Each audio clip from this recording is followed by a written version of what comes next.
The tribune's most potent prerogative, however, was the tribunician veto. This gave them the right to declare laws invalid, to revoke actions of other officials, and to overturn legal decisions. This powerful privilege was rarely invoked, but was intended by its very existence to curb the worst excesses of patrician power. One final significant component of Roman social structure was not delineated by a formal or legal set of rules, yet it played an important part in daily life. This was the patronage system, which developed as a way to link together Romans of varying status. In many respects, the structure of Roman society was designed to pit various groups against one another. Patrician versus plebeian, free versus slave, citizen versus non-citizen. Such a society needed something to counteract those tensions. And for the Romans, it was the patronage system. Powerful men would serve as patrons to a group of their social or economic inferiors, who were known as the man's clients. Patrons would offer financial or legal help and protection to their clients. For example, a client who was down on his luck might get a gift of cash or even food from his patron in order to provide for his family. A patron might help a client obtain a job, or might use his influence to get one of his clients out of a legal scrape. Of course, patrons were not just doing this out of the goodness of their hearts. Whereas clients tended to get material aid from patrons, in return, the clients would perform actions that enhanced the prestige or reputation of their patrons. For example, clients would be expected to support their patron with their votes during an election. Or if their patron was giving a public speech, to attend that speech and to applaud enthusiastically, no matter what their patron said. In a ritual known as the salutatio, the poorest clients would gather at the house of the patron in the morning to receive his greetings, and perhaps also get some food or money. Every Roman aristocrat would be peeking out his window to see who had the largest crowd of clients outside his door, and that person would gain dignitas. Similarly, when a patron who was a senator attended a meeting of the Senate, often his clients would gather at his house and accompany the great man down to the Senate house in the Forum, almost as though in a parade. Again, all the senators would be looking to see who is accompanied by the longest retinue, and that person would accrue a little bit of dignitas. Next, let us consider how a Roman citizen actually exercised his voting privileges. The body of Roman citizens was divided up into 3 separate voting assemblies, which elected different officials.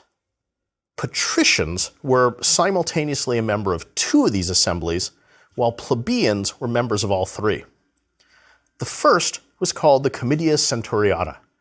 This assembly gathered together to elect consuls, praetors, and censors. It also presided over trials for treason, and before the Punic Wars, voted on most legislation, though after the wars, another assembly became responsible for legislation. Citizens were divided up into 193 groups called centuries, and which century you were placed in was decided according to your net worth as determined in your census. There were 7 categories of centuries. At the very top were 18 centuries composed of equites, who you'll remember had a net worth of over 400,000 sesterces. Then there were 80 centuries of the first class, who had a net worth of over 25,000 sesterces. The second through the fourth classes were each composed of 20 centuries, at gradations of net worth that range from at least 19,000 sesterces down to at least 6,250. The fifth class had 30 centuries of those with at least 3,125 sesterces. And finally, at the bottom, all citizens whose net worth was less than that were placed into just 5 centuries. In the actual election, each century had 1 vote. Thus, there were 193 total votes in the election. To determine how the century would cast its vote, all the members of each century voted among themselves, and whatever the majority of the members decided, that was how the century's 1 vote was cast.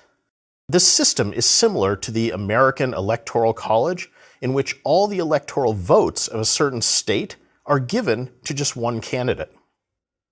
The process, at first glance, seems democratic, but can you spot the ways in which it really was not? Consider that in this scheme, the 18 centuries of equites and the 80 centuries of the first class together controlled 98 out of 193 total votes. Thus, if the top 2 groups voted the same way, they controlled a majority of the total votes and would win any election. Now, consider what percentage of all citizens actually fell into those 2 top groups, the people whose net worth was greater than 25,000 sesterces. Probably less than 10% of citizens possess that level of wealth. Yet that small group of elites controlled enough votes to sway any election the way that they wanted. Consider to the bottom of the scheme, where all citizens who had less than 3,125 sesterces were crammed into just 5 centuries, and only controlled 5 out of the total 193 votes. Now, at least a third, and maybe even more, of all citizens were probably in this group, yet they only controlled a tiny number of votes. Basically, it boils down to the fact that citizens were not divided evenly among the centuries. 1 century of rich Romans might contain only 100 people, but they controlled 1 vote. Whereas there might be 100,000 citizens in one of the poor centuries, yet as a group, they too controlled only 1 vote. In essence, the vote of a rich man was weighted much more than the vote of a poor one. Skewing things even more was that within each wealth class, half of the centuries of that class were made up of juniors, meaning men between the ages of 17 and 45, while half were reserved for seniors, those who were 46 and older.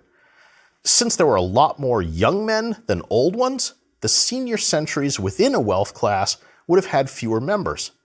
This effectively weighted the votes of old people more heavily than those of younger men. So, if you were old and rich, your vote effectively counted a whole lot more than that of someone who was young and poor. On election days, voting would start with the richest centuries and then move downward through all the wealth categories. As soon as a majority, that would be 97, was reached, the election was over. Therefore, poor voters were often deprived of the opportunity to even cast their ballot, since the outcome would be decided long before their turn to vote came. In the 3rd century BC, the Comitia Centuriata was reorganized with 373 centuries rather than 193. And while somewhat more equitable in its structure, it still favored the wealthy. The next assembly was called the Comitia Tributa. This time, instead of being divided up by wealth, all citizens were sorted by geography into 35 tribes. There were 4 urban tribes and 31 rural ones. The Comitia Tributa elected aediles and quaestors and voted on most legislation. The system was similar to the Comitia Centuriata in that each tribe voted among itself and then the entire tribe cast a single vote. Thus, in this election, there were 35 total votes, and whoever got 18, a majority, won. Once again, even though it looks democratic, the system favors the rich, though in a more subtle way.